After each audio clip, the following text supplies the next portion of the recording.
Okay, paragraph ટેગની અંદર હવે text property start કરી છે, યાદ રાખજો. એમાં સૌથી પહેલી પ્રોપર્ટી ટેક્સ્ટ ડેશ ડેકોરેશન. સૌથી પહેલી પ્રોપર્ટી છે ટેક્સ્ટ ડેશ ડેકોરેશન. આ પ્રોપર્ટીથી શું થાય તો કે તમારે ટેક્સ્ટની નીચે અંડરલાઇન જોતી હોય. પહેલાં એમને રન કરીને ચેક કરી લો, રિફ્રેશ કરું છું, હજી પ્રોપર્ટી પૂરી નથી થઈ ગયો. આપણે text dash decoration colon underline લખો એટલે આનો મિનિંગ શું થાય? ટેક્સ્ટની નીચે અંડરલાઇન આવી છે. એટલે અંડરલાઇન કરવા માટે CSSમાં કઈ પ્રોપર્ટી છે? Text dash decoration. હવે આમાં અલગ અલગ 3 વસ્તુ આપી છે. પહેલાં 4 હતી, હવે 3 જ ગણવાની છે. એક અંડરલાઇન, પછી ઓવરલાઇન, ટોપ સાઈડ લાઈન આવે, અને હજી એક છે લાઇન ડેશ થ્રુ. આપણે ખબર હોય તો બુલેટ સેટ કરતા, સોરી મિડલમાં લાઇન સેટ કરતા સ્ટ્રાઇક આઉટ કહેતા આપણે એને. એ જ વસ્તુ કેનાથી થશે? લાઇન થ્રુથી છે. એટલે 3 વસ્તુ થઈ. કઈ અંડરલાઇન, ઓવરલાઇન અને લાઇન થ્રુ. હવે 3 વસ્તુ એકસાથે તમારે જોતી હોય તો 3 સ્પેસ મૂકીને લખ નાખવાની.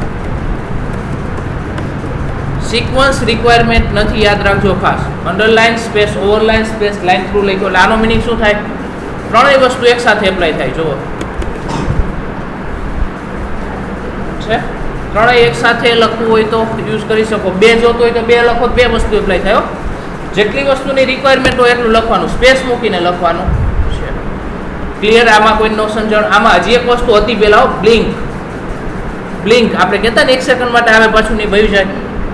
બ્લિંકિંગ કરાવવું હોય તો એના માટે બ્લિંક લખો એટલે બ્લિંકિંગ થતું. પણ હવે એ ટેગ જ નીકળી ગયો એટલે હવે એ કઈ બ્રાઉઝર સપોર્ટ કરતા નથી, એટલે હવે ભૂલી જ જવાનું. આ લાઈનને હું કમેન્ટમાં મૂકી દઉં છું. સિંગલ લાઈન કમેન્ટ આ રીતે એપ્લાય થશે. જો નીકળી ગયું 3 વસ્તુ કમેન્ટમાં મૂકી એટલે એપ્લાય ન થાય ને એ વસ્તુ. ઓકે, નેક્સ્ટ પ્રોપર્ટી છે ટેક્સ્ટ ટ્રાન્સફોર્મ. ટેક્સ્ટ ટ્રાન્સફોર્મનો યુઝ શું? તો કે તમારે બધું ટેક્સ્ટ અપર કેસમાં કન્વર્ટ કરવું છે. તો ટેક્સ્ટ ટ્રાન્સફોર્મમાં શું લખો? Upper case. એટલે શું થશે? બધું અપર કેસ આવી ગયું છે. લોઅર કેસ લખશો તો શું થશે? બધું લોઅર કેસ. પણ ખબર કઈ રીતે પડશે? કંઈક અપર કેસ લખેલું હશે તો ને. તો કોલેજ આપણે અપર કેસ લખ નાખી. હવે જુઓ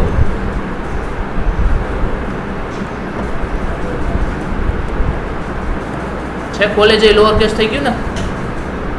અને નેક્સ્ટ કેપિટલાઇઝ. કેપિટલાઇઝ કોને કહે? વર્ડનો પહેલો કેરેક્ટર અપર કેસ. એટલે પેલા H ને C હું લોઅર કેસ કરી આવું છું. હવે જોજો છે H કેપિટલ થઈ ગયો, C કેપિટલ થઈ ગયો. એટલે વર્ડનો પહેલો કેરેક્ટર અપર કેસમાં જોતું હોય તો એના માટે શું લખવાનું? કેપિટલાઇઝ. લોઅર કેસ અને અપર કેસ. આ 3 વસ્તુ છે. હું અહીં કમેન્ટમાં લખી નાખું છું, યાદ રાખજો.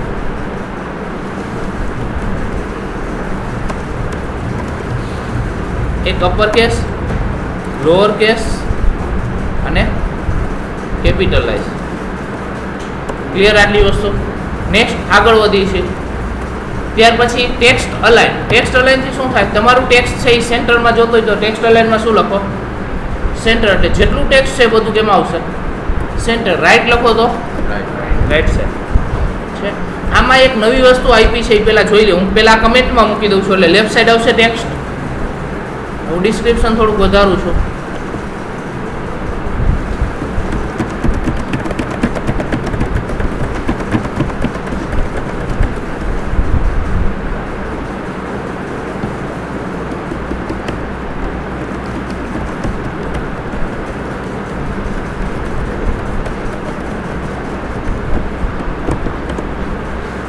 આપણી પાસે ટેક્સ્ટ વધી ગયો. હવે શું છે ડિફરન્સ જો અહીં ચેક કરો. લેફ્ટ સાઈડ છે ને બધું એક લાઈનમાં આવે છે.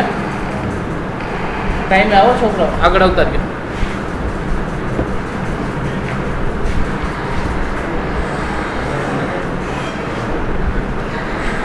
અહીં આગળ પીસાડો. આ બાજુ હોય પછી મારે અત્યારે મસ્તી ઉજે ચાલુ કરે. લેફ્ટ સાઈડ છે બધું એક લાઈનમાં આવે છે. પણ જ્યારે એ રાઈટ સાઈડ મેન્ટેન નથી થતું. જો રાઈટ સાઈડ વર્ડ આ મોટો હોય એટલે ઓટોમેટિક ક્યાં ઉતરી જાય? નીચે હોય છે ને. આ ડિફોલ્ટ જ હોય છે ને, બાય ડિફોલ્ટ આ રીતે. તો હવે મારે રાઈટ સાઈડે એક લાઈનમાં મેન્ટેન કરવું હોય તો એના માટે પ્રોપર્ટી છે ટેક્સ્ટ અલાઇન. પણ શું લખવાનું? જસ્ટિફાય. એટલે રાઈટ સાઈડે એક લાઈનમાં મેન્ટેન થાય. જોઈ લો. સ્પેસ વધારી ઘટાડી દે છે. સ્પેસ વધારી દીધી એને. રાઈટ સાઈડે એક લાઇનમાં વ્યવસ્થિત લાગે. જનરલી આપણે ન્યૂઝપેપરમાં એમાં જોતા જોઈએ છીએ બધા. એની કંઈક પ્રોપર ડિઝાઇનિંગ લાગે એટલા માટે જનરલી આવું સેટ કરતા હોય છે બધા. ક્લિયર? આટલું એટલે 3 વસ્તુ હતી કઈ? લેફ્ટ, સેન્ટર, રાઈટ અને જસ્ટિફાય. 4 થશે total. Left, centre, right and justify. Clear આટલી વસ્તુ? નેક્સ્ટ આગળ જોઈશું.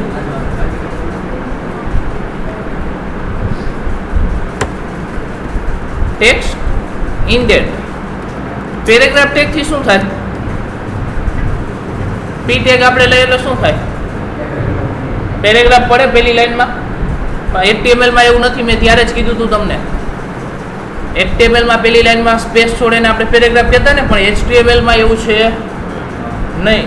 પણ હવે આપણે પેરેગ્રાફ જેવું બનાવવું હોય તો એના માટે પ્રોપર્ટી આપી છે કઈ? Text indent. ઓનલી ફોર પહેલી લાઈનમાં 50 પિક્સેલ છોડશે. કઈ લાઈનમાં? પહેલી લાઈનમાં. તમે કયો એટલી સ્પેસ છોડીએ તમને, તો હવે પેરેગ્રાફ જેવું થઈ ગયું, જોઈ લો છે. તો તમે આ રીતનો યુઝ કરી શકો. પહેલી લાઈનમાં એકમાં તમારે સ્પેસ છોડાવવી હોય તો એના માટે કઈ પ્રોપર્ટી છે? Text indent. નેક્સ્ટ છે line height. Line height means બે લાઇન વચ્ચે અંતર. આપણે ખબર હોય તો વર્ડમાં ઓલું આવે છે 1.0, 1.5, 2.0. ખબર હોય તો બે લાઇન વચ્ચે અંતર વધી ઘટે, તો એ જ વસ્તુ અહીંથી થશે લાઇન હાઇટથી. એક્ઝામ્પલ તરીકે હું 20 પિક્સેલ કહું તો બે લાઇન વચ્ચે અંતર કેટલું આવે? 20 પિક્સેલની સ્પેસ છોડીએ છે. થોડુંક જુદું થયું. 26 કેરેક્ટર લખી છે. આ બે લાઇન વચ્ચે અંતર વધે છે, તો બે લાઇન વચ્ચે અંતર વધારવા ઘટાડવા માટે કઈ પ્રોપર્ટી છે?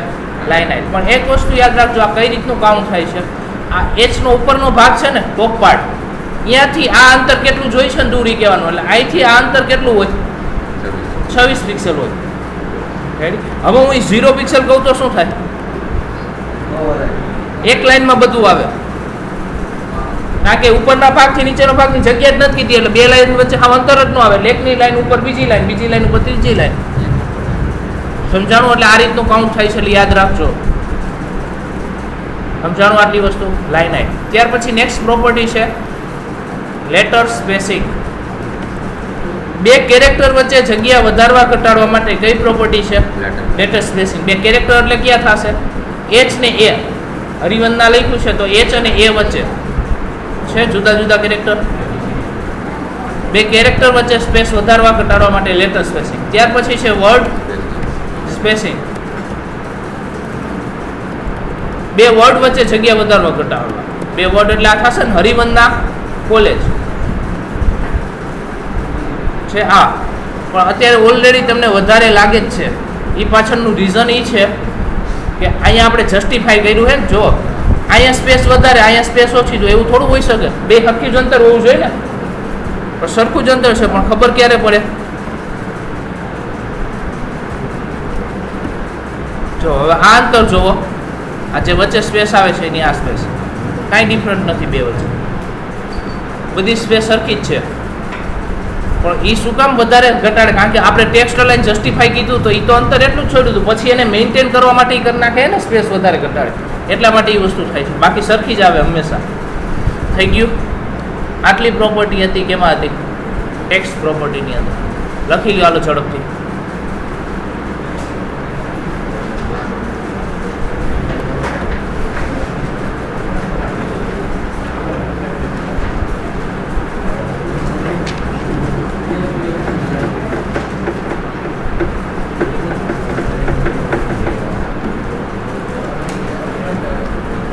એક જ મિનિટ.